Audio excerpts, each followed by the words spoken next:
Hi, everyone. Welcome to the Women at the Top podcast, our author interview series. I'm Regina Barr, and I'll be your host today. I am so excited that we have author Jean Wright. She's a seasoned sales professional and former president of a local women's business organization. Jean recognized the need to boost confidence in sales among women, and especially women entrepreneurs. And that inspired her to write this book that we're going to talk about today, and to share her valuable insights and practical sales tips. And most of you know I'm all about the practical and tactical, so I'm really looking forward to our conversation today. So with that, welcome to the podcast, Jean. Thank you so much, Regina. It's an honor and a pleasure to be here.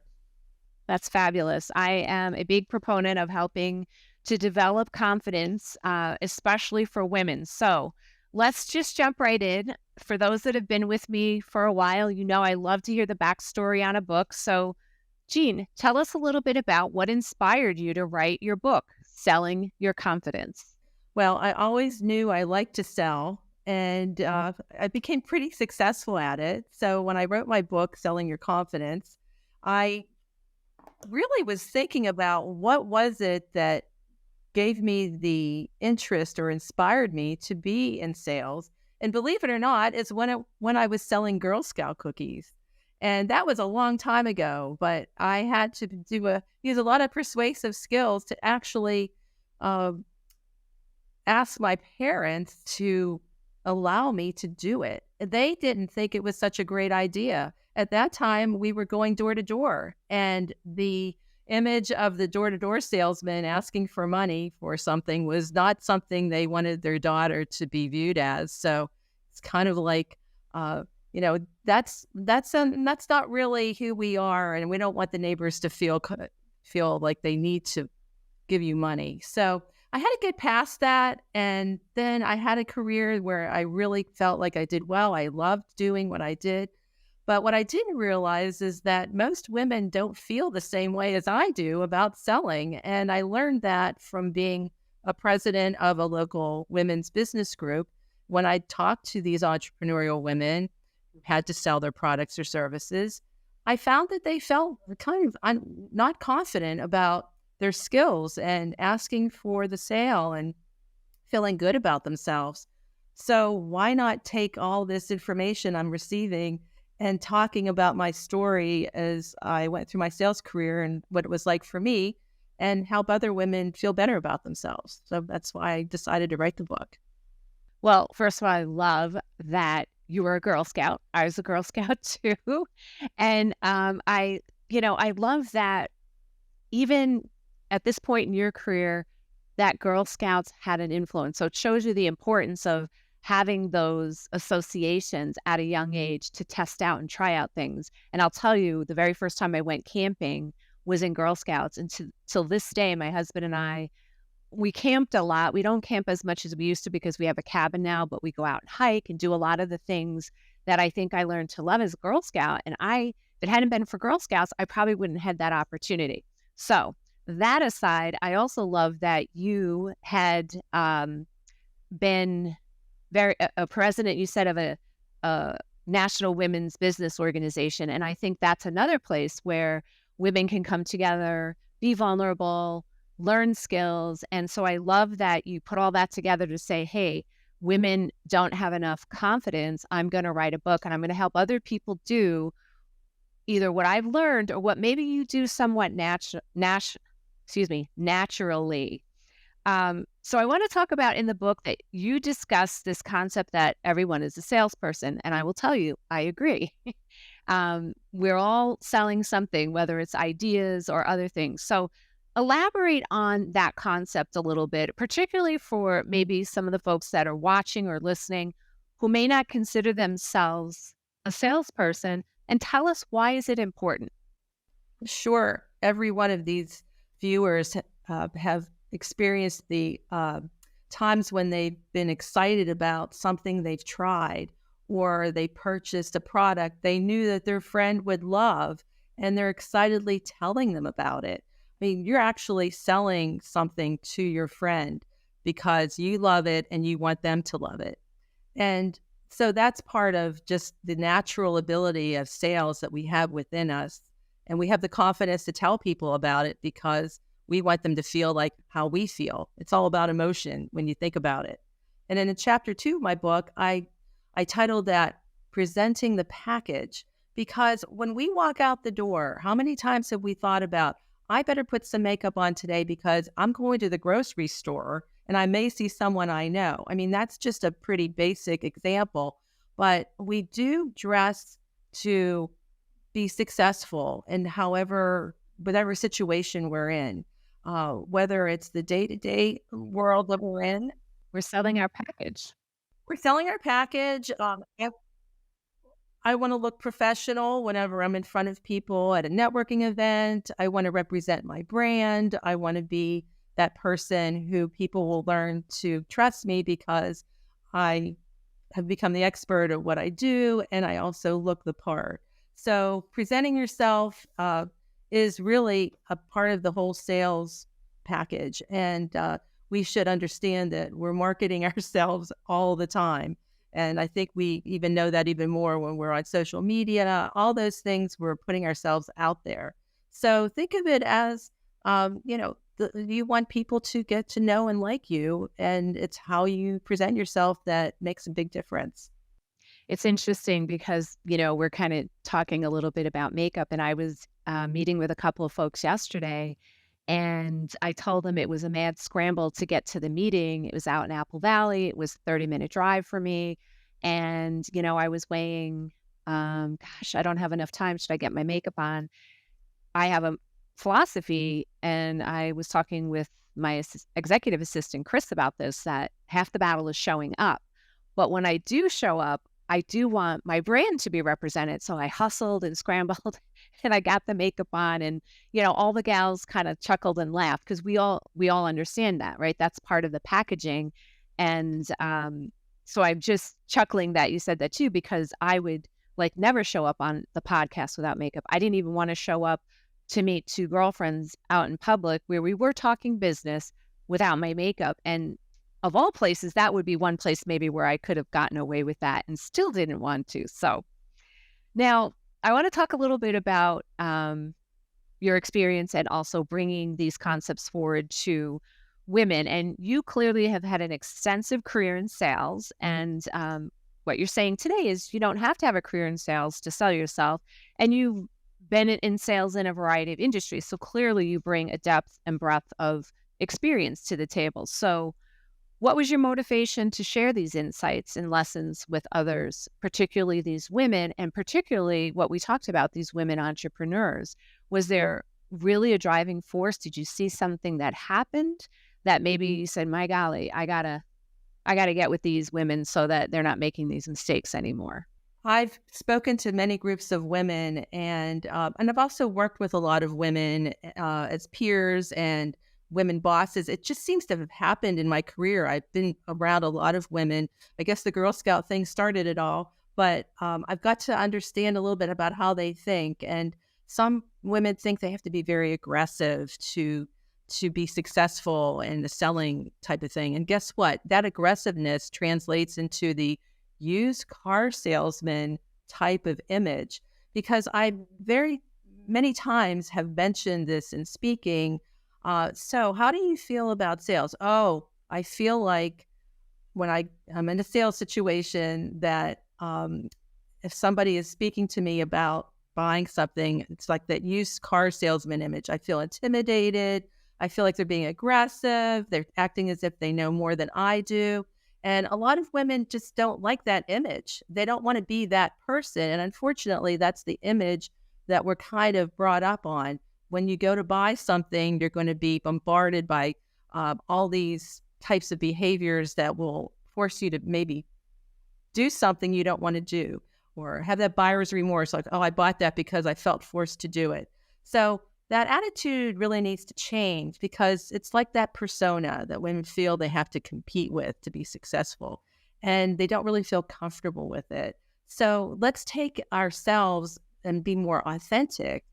What I'm hearing you say is be your authentic self. You don't have to model yourself after someone else. And please don't feel like you have to model yourself after a man unless that style feels comfortable to you.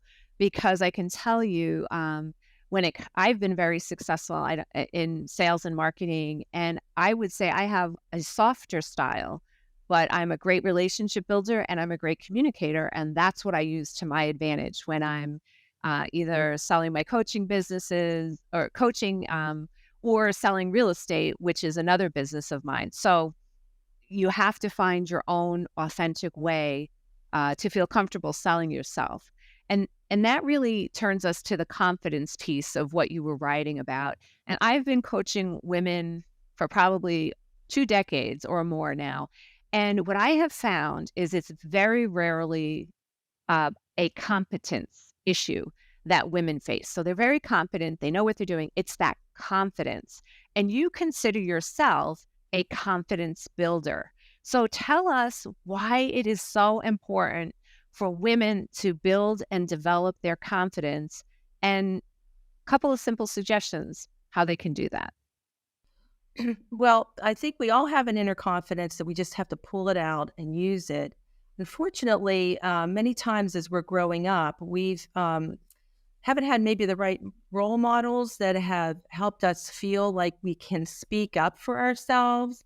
Or sometimes we're told, well, don't be pushy, or feel like you're asking people to do something that's really not very feminine, or it's not nice to do. So we have to get rid of that training that we've had in maybe our formative years, where maybe as a woman we've been and had barriers made up against us that we can't go further because we don't want to be like viewed as aggressive man or someone who is not being nice. You can still be really nice and be assertive and persuasive.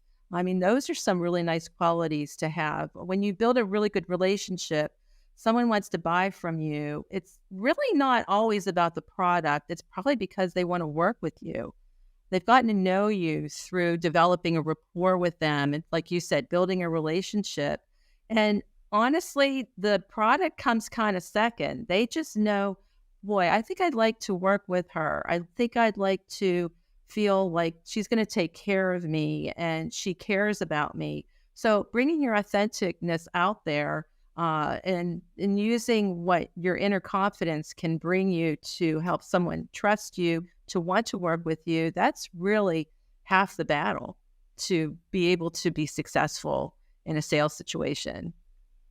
What I love is that women tend, and I'm generalizing here, to be more relational.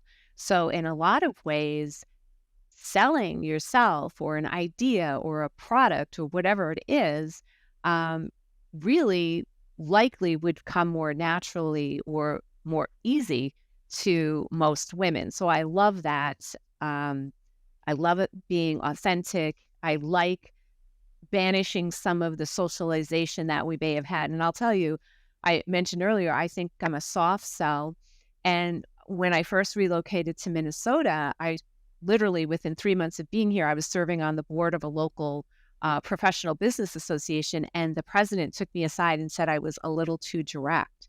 And I was like shocked and horrified, and then spent some time and appreciative, I might say, for the feedback, kind of trying to, I don't want to say tamp that down, but get to know the culture a little bit better when presenting my ideas. And so I am to this day grateful that she shared that with me, because it was eye-opening to me and made me realize that I could still be my natural, authentic self, but maybe I needed to do things a little differently. So I want to talk a little bit about balance. And, sometimes I don't think there's any such thing as balance. It's kind of a continuum. Sometimes we spend more time in our personal life, sometimes more in business. Whatever you think about balance, I want to talk about some of the challenges that you personally faced balancing your work, your sales goals when you were experiencing a health crisis. And I would suspect that many women, whether it's their own health crisis and juggling work, or that of a family member or a child or a parent or someone, has walked in your shoes in some way. So what are some strategies or tips that you could share with us today that would be helpful to someone facing a similar type of situation?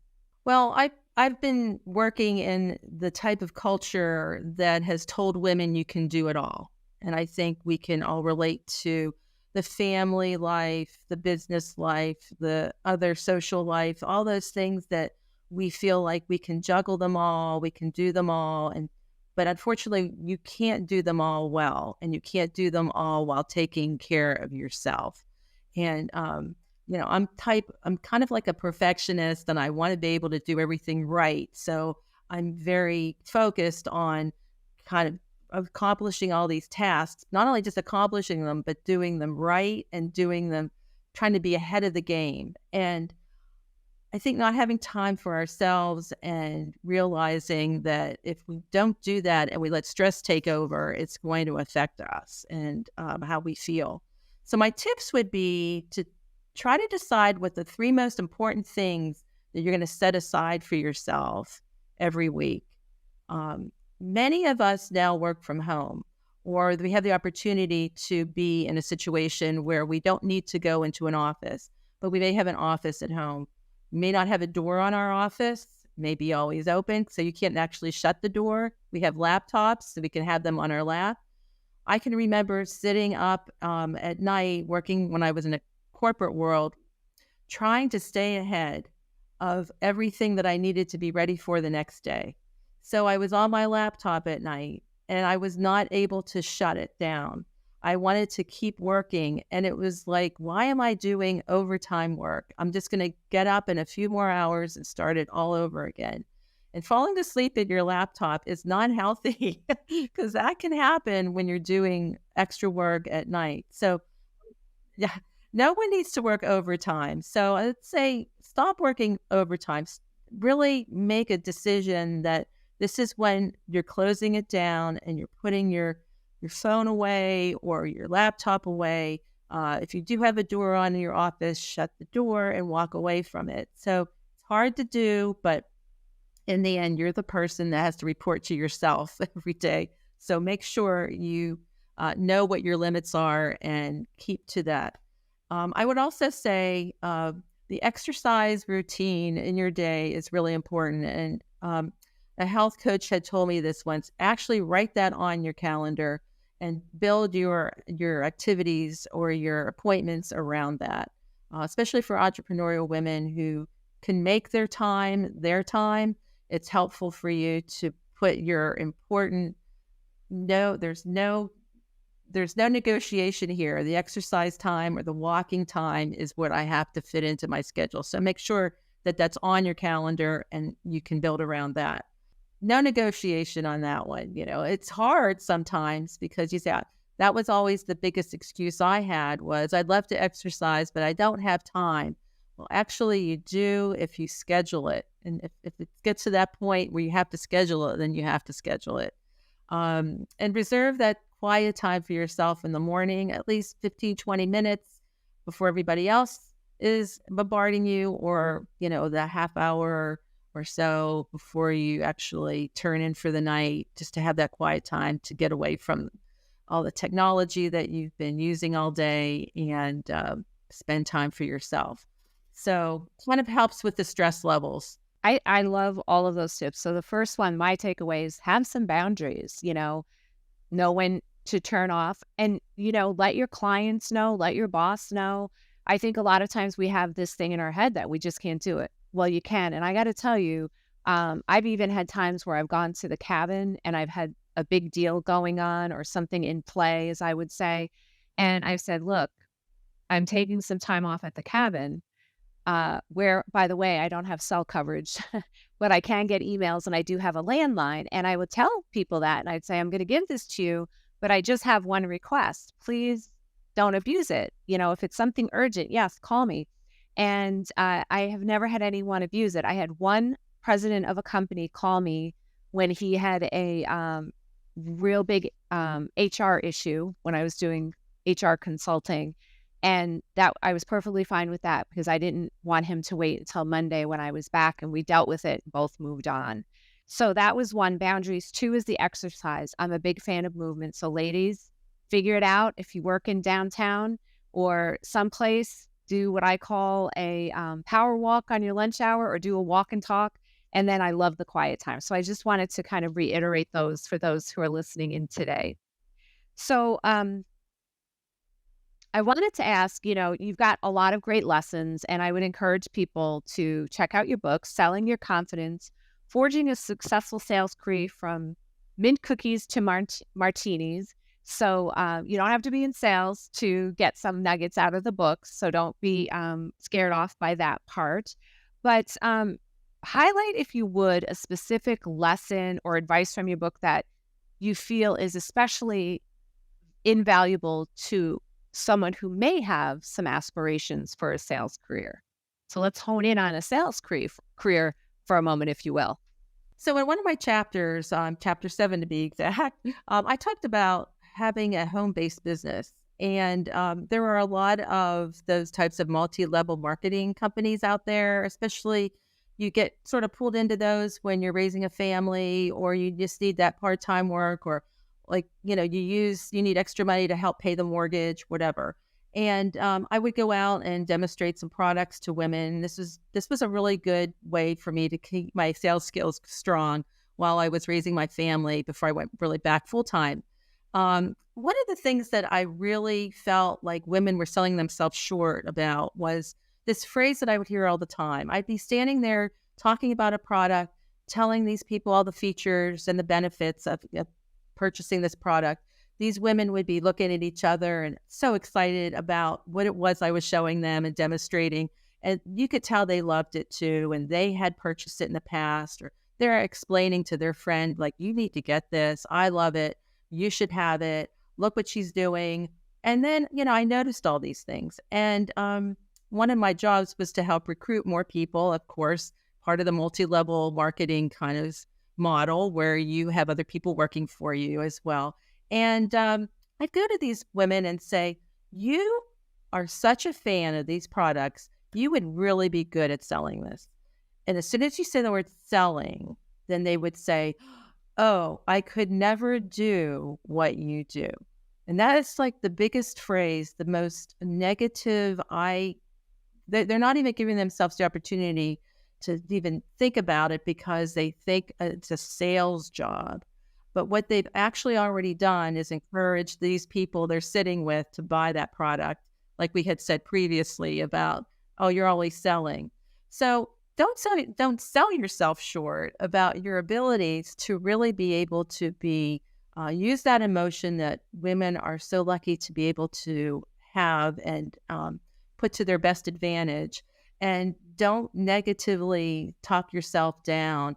You haven't even heard about the opportunity I'm going to offer you. You haven't even heard about what type of money you can make from selling this and how your authentic self will just sell the product right away.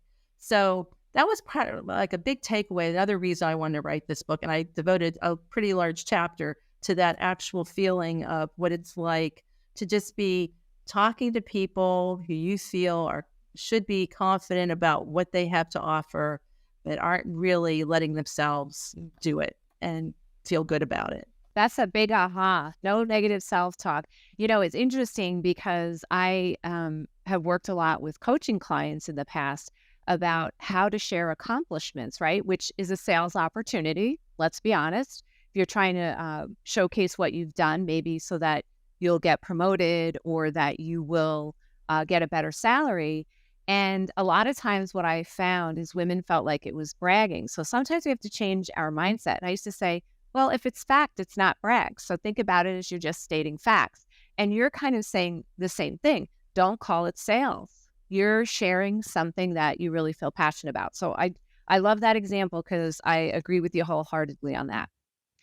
So, Jean, we are actually winding down on our time together today. And I would ask if you had just one last piece of advice around building confidence that you could share with our listener and viewers today. What would that be?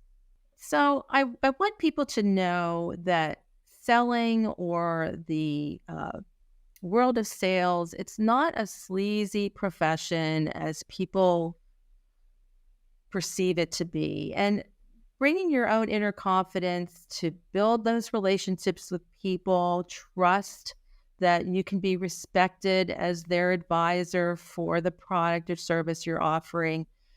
they're going to want to do business with you. And, keep yourself open to the opportunities of using those skills that you may not realize are very natural to you, and try it and see how you'll come across as a more authentic person, and you won't be afraid of that word sales anymore. Love it. Well, on that note, that is all the time that we have today. And I do want to say thank you, Jean, for being with us, and to our viewers and listeners for joining us today. With that, see you next time.